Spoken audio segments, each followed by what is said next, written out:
TV River Market Studio in downtown Little Rock. This is Channel 7 Good Afternoon Arkansas with Alicia Dover and Barry Brandt.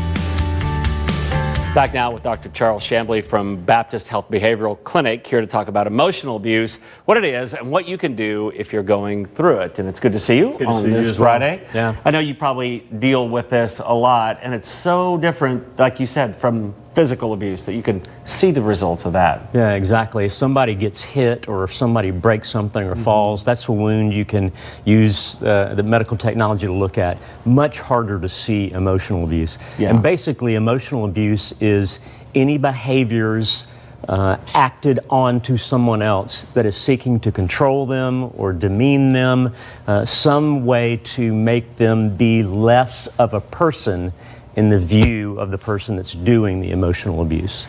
Wow. I mean, and that's, we talked about it kind of in the break, but the amount of hiding of that probably then makes it your job so difficult. Yeah, and one of the most popular ones that we hear of is like what we call battered wife syndrome, and you wonder why people come back to it again and again and again, and it's because so many times it is hidden. It's something that they're scared nobody's going to believe them about. Is somebody really going to believe that this is happening to me? They think this person is so nice and does all these good things, but they don't see what happens behind the scenes. Nobody's going to believe me. And so they, you know, the term gaslighting, they think that they are crazy or that others are going to think they're crazy because of the emotional abuse being done to them. Now, physical abuse, oftentimes, although horrible, I mean, the physical symptoms go away, but these emotional scars, it seems like would last a lot longer, unless dealt with, obviously. Yeah. And even then, when it is dealt with, it's a long process at times to get over it. It can also depend on how early it begins. We see emotional abuse begin on children. If it happens later in life, it can be something that can be dealt with a little more successfully, but oftentimes you do see the results of it being a lifelong struggle to overcome. So what is that process? I'm guessing talking to somebody may be the first sign. Yeah, you've got to get some help to begin with. It's not something that somebody can deal with on their own. Even if you've got a supportive friend, family member, something like that, even if you're willing to come out and finally have somebody confirm for you that this is taking place, it's going to take some professional help to work through those things for it to be a successful endeavor going down. Who is that first person? You mentioned maybe a friend or a... Yeah, you got to at least get somebody to help you acknowledge that it is real, that you're not imagining it. Oftentimes the way it happens is you may, you know, if it's a spouse or a girlfriend, a boyfriend, you're oftentimes in a social situation and they'll see something, a friend will, and they'll go, you know, that's not right. Did you not see how that person was mistreating you? And the person being victimized will go, well, you know, it's not that big a deal, and they'll play it off. Well, the more that somebody else can see that and help validate for them that something is wrong, then it begins to get to a point where it can be dealt with.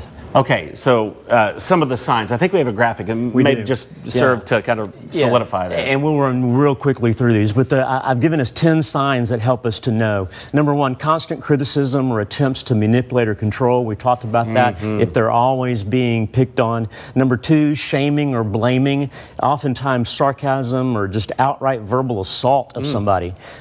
These ones all going together here, but the third one, the use of shaming or belittling language, making somebody seem lesser than they are, outright verbal abuse or name calling.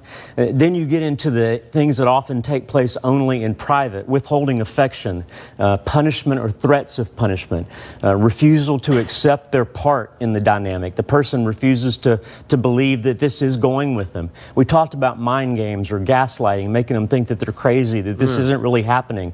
It can be that a person refuses to communicate. They won't even talk to them at all.